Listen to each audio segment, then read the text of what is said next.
Siman Gimel, Sif Aleph, Beis Shmuel, Sif Cotton Gimel. The Magid on the Rambam Perek Chaf of Hilchos Isur Bia Halacha Yud Gimel explains that a person who says that he's a Kohen, Shavinu lechol psule kuna nafshe chaticha d'isura. He establishes himself in all respects in terms of kahunashaft as a chaticha d'isura. In other words, he makes himself aser, and he limits himself in all ways that kohanim are limited. And it's considered, even though we may have our doubts about whether this person is a kohen or not, in connection with yuchsin and so forth, nonetheless, there's no doubt that he's allowed to self-incriminate himself, so to speak, and say that he's a kohen, and therefore has the restrictions of a kohen who he can marry, and so on. There's also a machloikus between Rabbi Yochanan and Reish Lakish as to whether hasra safek shmei hasra or lav shmei hasra. Rabbi Yochanan, that the halacha follows Rabbi Yochanan, is of the opinion that hasra safek shmei hasra, and Reish Lakish holds that lav shmei hasra. What is this? What's the content of their machloikus?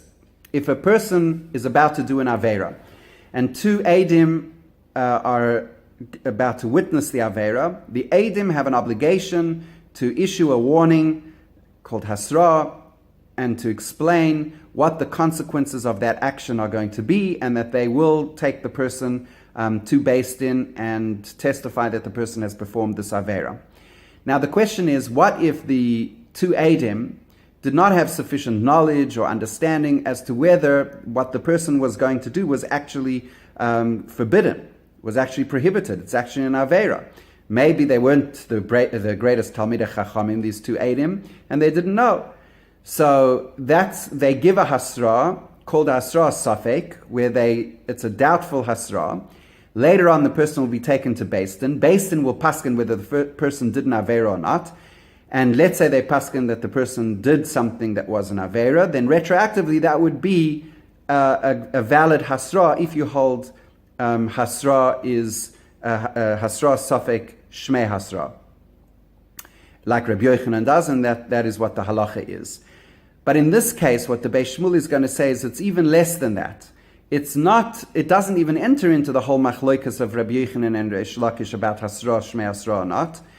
And you can punish the person because of what the Maggid said, that the person brought upon himself that he is this chaticha d'isura. He brought upon himself all the restrictions of a kohen, and a person has the ability to self-incriminate himself, to bring all these things upon himself, all the restrictions of a kohen. So let's look at that inside. Sifkat and Gimel.